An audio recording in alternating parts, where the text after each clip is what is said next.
today we will be doing something that all 2020 Supra owners should do, and it's changing this. We will be installing this Fiam horn. It's just a low tone horn, so it'll be obviously replacing this annoying high tone in the car, and we'll be showing you how to do it.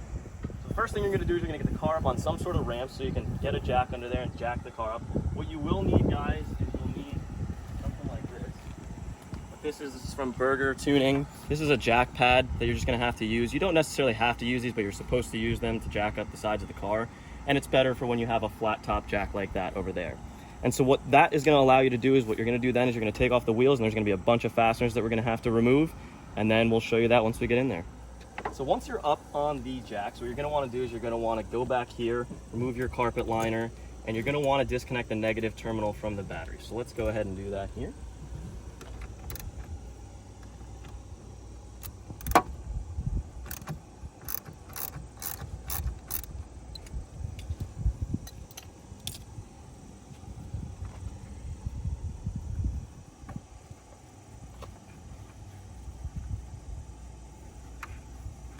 Now, one thing to keep in mind, guys, it's a very important step.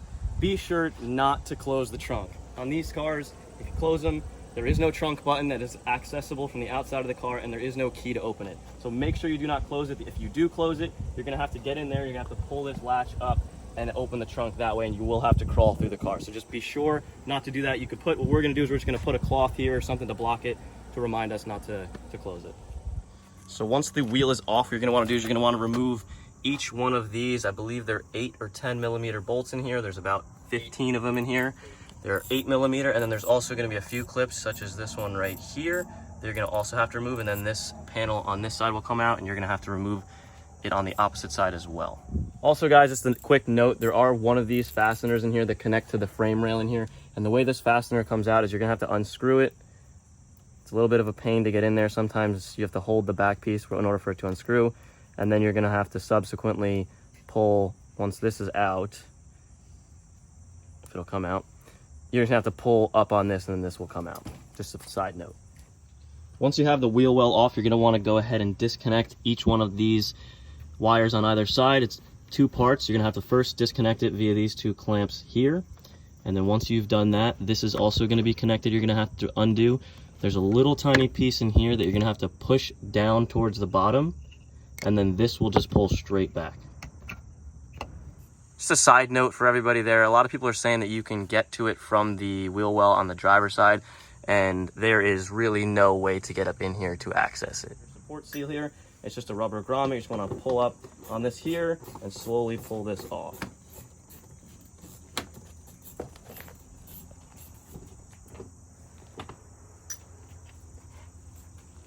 Next part, guys, you're gonna have to remove these little pieces here. What this is gonna consist of is there's a little pin in the middle of it. And then what you're gonna do is you can just take a flathead. I, of course, do not have the proper tool for this, but this works just fine.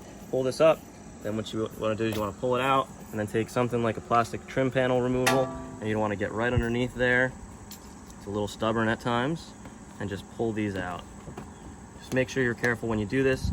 And there is about 5 on each side. There's one here, there's another one here, and then you're also gonna have to remove this clip as well. Next, you'll wanna remove these 2 8 millimeter bolts on either side of the bumper. Lastly, you're gonna wanna remove these 10 millimeter bolts up top here. There is 1, 2, 3, 4, 5, 6 of them up top. Prior to taking the bumper off, you're gonna wanna make sure you put some tape, protective tape around the headlights, just because you don't wanna scratch the headlights or the bumper. Now for the ultimate and final part. The horn is located on the driver's side, right underneath this crash bar here. You'll see it right here. What you're gonna wanna do is you're gonna wanna disconnect this wire here, and then there's, I believe, a 13 millimeter bolt behind it. Yes, it is. You're gonna wanna remove this bolt, and then we'll pull that out. So this is what woes all you 2020 Supra owners out there. If you're a Supra owner, you know exactly what I'm talking about. Time to install this one. Once you have your new horn attached to the stock bracket, what you're going to want to do is you're going to want to ground out your horn on the bracket back there, attached to the crash bar. And then for the power wire, what you're going to want to do is, the better thing to do is, of course, cut off this connector and splice directly into the power wire, which is this gray and red wire you can see. But what I'm going to do for sake of saving this connector here is I'm just going to splice right into it with this wire connecting into the red wire here. So here we all are back together. What you're going to want to do is just follow everything in reverse. However, once you have the bumper back on, what you're going to want to do is you're going to want to close your hood a few times, and you're going to want to make sure this side here lines up perfectly with the bumper. And if it doesn't, all you'll have to do is just lift up on this, undo those two fasteners there, and align it a little bit. Just kind of wiggle it into spot to where it aligns with the hood. As well as this here, you're going to want to make sure this center piece on here is perfectly aligned on either side. You're going to have, sometimes you'll have more of a gap on one side as opposed to the other. Again, what you'll just have to do is you have to take off this rubber grommet like I showed earlier, and then you'll just have to lift up on this and undo those fasteners on either side. And you will just have to kind of work it until it gets to the spot where it's even on each side. And now for the most satisfying part of this video, why don't we go ahead and give her a test.